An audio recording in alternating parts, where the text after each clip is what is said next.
अब चलते हैं हम लोग इस टॉपिक का जो सबसे खतरनाक सवाल वाला कॉन्सेप्ट जो होता है ना, जिसे बोलते हैं वर्ड टाइप प्रॉब्लम। मतलब शब्दों में एपी लिखा रहता है और उसको सॉल्व करने के लिए सबसे पहले हमें क्या स्टेप लेना पड़ेगा, तो उसका कॉन्सेप्ट है ये। इस एपी में हमें एक वर्ड प्रॉब्लम टाइप सवाल मिलते हैं ना, वर्ड प्रॉब्लम टाइप, जिसमें लिखा होता है किसी एपी के 3 पदों का योग इतना दिया हुआ है ना, किसी एपी के 4 पदों का योगफल इतना दिया है, किसी एपी के 5 पदों का योगफल इतना दिया हुआ है। तो उस केस में वो 3 पद एपी का हम क्या मानेंगे, है कि नहीं? या फिर अगर 4 पदों का योगफल दिया है तो उस एपी का 4 पद हम क्या मानेंगे?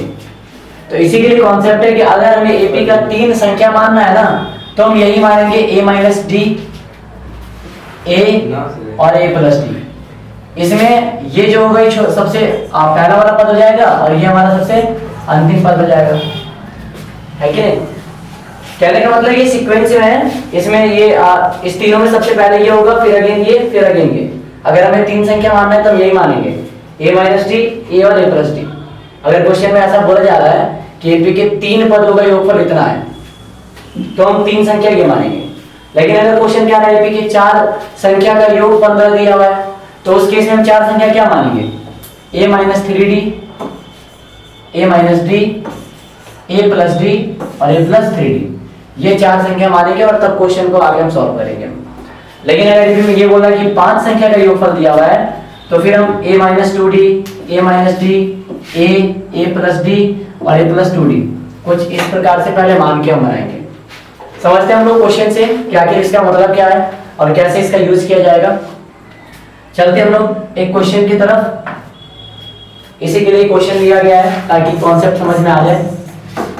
इस क्वेश्चन में यही कहा जा रहा है कि किसी एपी के 3 संख्या का योगफल -3 है। किसी एपी के 3 संख्या का योगफल है ना, किसी एपी के 3 संख्या का जो योगफल है ना, ये कितना दिया हुआ है हमारा -3। तो आखिर वो एपी का 3 संख्या क्या होगा? तो अभी हम लोगों ने जाना कि अगर एपी का हमें 3 संख्या मानना है तो क्या मानेंगे हम? a माइनस डी, a और a प्लस डी यही मानेंगे हम। अगर 4 संख्या का योगफल लेता तो ये मानते हैं, तो 3 संख्या का योगफल दिया तो हम यही मानेंगे, है ना। तो यहाँ पर हम लिख रहे हैं कि माना एपी का 3 संख्या क्या है, हम यहाँ पर लिखेंगे क्या कि माना एपी का, माना किसी एपी का 3 संख्या a minus D, a plus D है, ठीक है। और बस अब क्वेश्चन जो क्या रहा है ना, हमें उस क्वेश्चन का यूज करना है। देखते हैं कैसे यूज करेंगे क्वेश्चन का। सबसे पहले तो हमें 3 संख्या बताना पड़ेगा ना कि वो है क्या। तो 3 संख्या हमने पता कर लिया जो हमने पढ़ाया, a माइनस डी, a और a प्लस डी। इसी प्रकार हम लिखेंगे। अब क्वेश्चन क्या कह रहा है कि इन तीनों संख्या का योगफल -3 है। योगफल का मतलब क्या होता है? जोड़। तो हम क्या करेंगे, इस तीनों का जोड़ जो है ना ऐड करके -3 के बराबर कर लेंगे, है ना। हम अब फिर लिख सकते हैं प्रश्न से a minus D plus a plus a plus D. जब इन तीनों संख्या को जोड़ा जाता है तो हमारा आंसर क्या आता है? -3। अब इसको हम सॉल्व करते हैं तो यहाँ से d और d कैंसिल आउट हो जाएगा और ये a कितना ये हो गया? 3a बराबर -3। तो यहाँ से हम 3 से 3 काट सकते हैं, तो a का वैल्यू क्या आ गया? a का वैल्यू आ गया -1, ठीक है। a का वैल्यू क्या आ गया हमारा? -1। लेकिन अभी आंसर नहीं आया है ना। हमें अगर ये तीनों संख्या चाहिए तो हमें a का वैल्यू भी पता होना चाहिए और d का वैल्यू भी पता होना चाहिए। तो हमने a d का वैल्यू रखेंगे तो एक संख्या ये आएगा, एक संख्या ये आएगा, एक संख्या ये आएगा। तो हमने एक चीज इसका सॉल्व लिखा और एक वैल्यू आ गया a। अब हमें d भी निकालना है। d कैसे निकालेंगे? तो उसके लिए क्वेश्चन में एक और चीज दिया हुआ है, योगफल तो -3 है, लेकिन अगर उनका गुणा करें ना गुणनफल, तो वो हमारा 8 के बराबर आएगा, ठीक है ना। अगर हम गुणा करें तो वो किसके बराबर आएगा? 8 के बराबर आएगा। तो हम वही करते हैं, है ना। अगेन हम क्या कर लेते हैं, गुणा। फिर से क्वेश्चन हमारा क्या कह रहा है, अगर इन तीनों संख्या का गुणा किया जाए, गुणा कहने का मतलब क्या? a माइनस डी का गुणा करेंगे सेम a से और फिर इसका गुणा करेंगे सेम a प्लस डी से, और इन तीनों का जब मल्टीप्लाई करते हैं तो क्वेश्चन क्या रहा है कि आंसर 8 आता है हमारा। 8 हमने रख दिया। ध्यान दें इसमें a का वैल्यू हमको पता है, ठीक है ना, ए का वैल्यू हमें पता है लेकिन डी का वैल्यू नहीं पता, वही हमें निकालना है।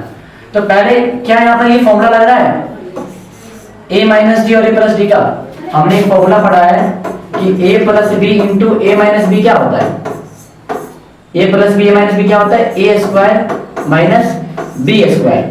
ऐसे ही इन दोनों को हम सॉल्व कर सकते हैं ना, a minus D A plus D क्या हो जाएगा, ए स्क्वायर माइनस डी स्क्वायर।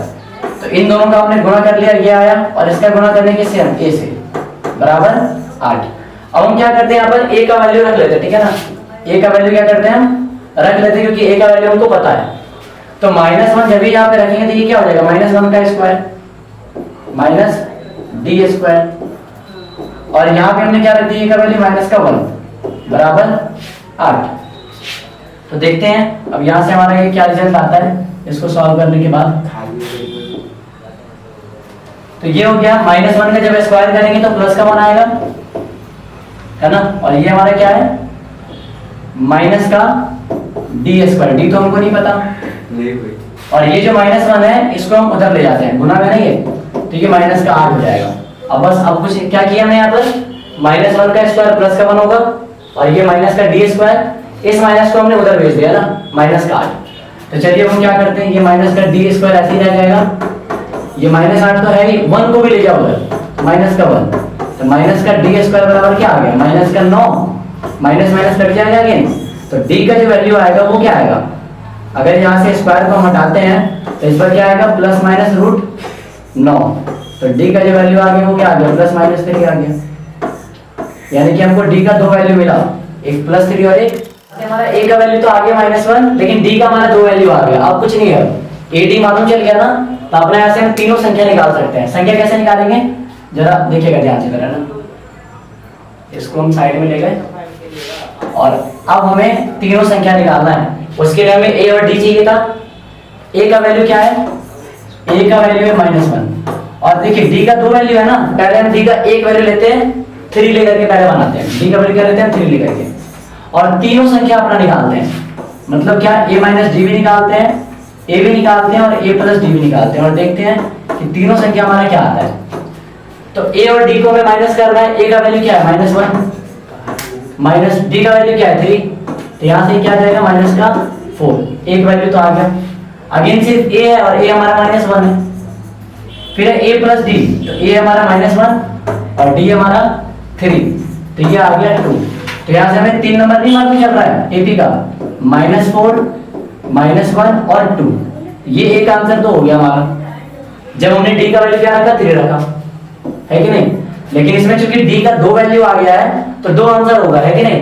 मतलब हम पुनः क्या कर रहे हैं, अगर हम ये मान लें A तो हमारा फिक्स ही है -1, लेकिन इस बार हम D का वैल्यू क्या रख रहे हैं, हमने अभी रखा था +3, लेकिन अब रख रहे हैं D का वैल्यू -3, और अगेन तीनों वैल्यू को निकालते हैं और देखते हैं क्या आता है, a माइनस डी निकालते हैं, a निकालते हैं और a प्लस डी निकालते हैं।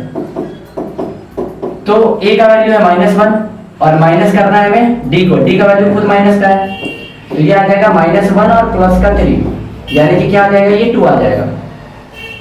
a अगेन हमारा -1 ही है, और a प्लस डी निकालते हैं तो -1 प्लस d का वैल्यू है -3, और ये क्या आ गया -1 -3, यानी कि -4। और इसको अगर हम गौर कर रहे हैं तो देख रहे हैं हमारा जो नंबर आया ना, ये नंबर और कुछ नहीं, ये नंबर है फर्स्ट नंबर था हमारा 2, सेकंड नंबर था हमारा -1, और थर्ड नंबर क्या था हमारा -4। क्या ये नंबर नहीं है ना ये नंबर, तो वही है, मतलब एक छोटे से बड़े की तरफ आया है और एक बड़े से छोटे की तरफ आया है, तो कहने का मतलब दोनों आंसर तो सेम ही आया हमारा। तो चलिए हम बता दिए कि किस प्रकार से हम इस टाइप के क्वेश्चन को हम सॉल्व करेंगे। ऐसे ही क्वेश्चन में ये भी कह सकता है कि किसी एपी का 4 पद का योगफल दिया है तो आप 4 पद वाला फॉर्मूला लगाएंगे, है कि नहीं, और दोनों कंडीशन को सॉल्व करेंगे, a और d का वैल्यू निकालेंगे, और तब जाके आपको इसी प्रकार तीनों संख्या या चारों संख्या का वैल्यू निकालना पड़ेगा। ठीक है, तो चलिए एक एपी का जो है हमारा एक पार्ट आज खत्म होता हुआ, अब हम लोग एपी का सेकंड पार्ट पे चलेंगे, जिसमें हम लोग एपी के संख्याओं का योगफल निकालना सीखेंगे, है ना। जितना भी फर्स्ट पार्ट में जो कॉन्सेप्ट था वो सभी आप लोगों को बता दिया गया, बस आप लोग इसको रिवाइज कीजिए, क्वेश्चन बनाइए, और अगर क्वेश्चन में कोई डाउट आता है तो हम उस डाउट को सॉल्व कर देंगे, है ना।